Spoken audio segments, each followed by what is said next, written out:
I'm Kelly Swoop with this WMAR 2 News update. BGE officials are still trying to figure out the exact cause of Monday's explosion in northwest Baltimore, but they still believe that it was a natural gas explosion.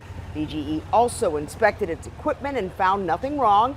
Now the focus turns to customer-owned pipes and appliances at the scene. The city fire department and other local and state agencies will lead that investigation. The city fire department and other local and state agencies are working to find out exactly what happened. The CEO of BGE, Karim Kuzami, says there's evidence that a large amount of gas went into one of the homes Sunday night. At this point, I don't know if we can say what exactly it would be or it could be. Sometimes you can have equipment that may have been installed improperly or may have been pulled from the wall away from the pipes. Think of things like Kuzami also recommends having your equipment checked by a professional often to make sure that you don't have any of those issues in your own home. Homeless advocates want answers from Baltimore officials after they say 4 homeless people were killed recently and more people have become homeless as a result of the pandemic. The Belvedere Real Care Providers Network held a news conference Thursday outside of City Hall. They say they're outraged and concerned about the status of the city's homeless populations, especially since the Homeless Services Agency is still without a full-time director. So right now, this is a time where we are in the middle of a pandemic. We are a city in crisis right now. So we should be working on our social ills. We should be working closely with our street homeless individuals. We should be working with those sisters and brothers that are suffering with mental illness and substance abuse out here on the streets of Baltimore City. The advocates are demanding the immediate appointment of a director of homeless services.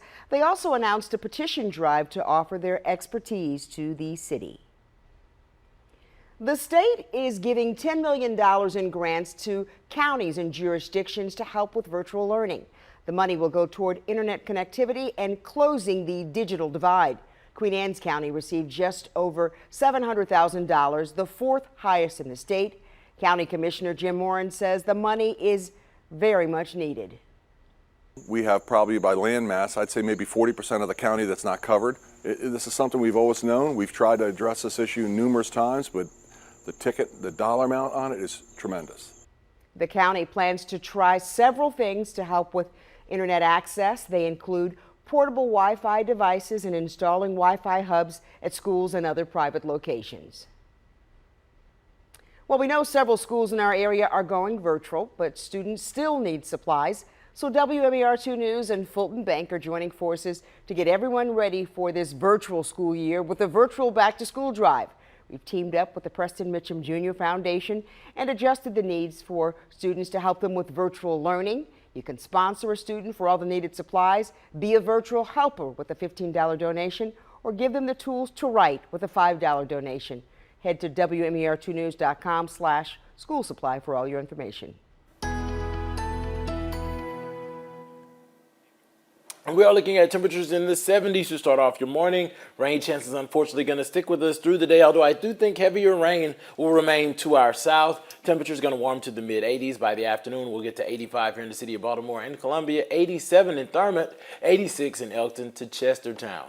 7-day forecast, slightly cooler temperatures as we head into the weekend. Low rain chances, although I do think that some of our areas will see some showers and thunderstorms for your Sunday. Rain chances rolling in as we head into the beginning of next week.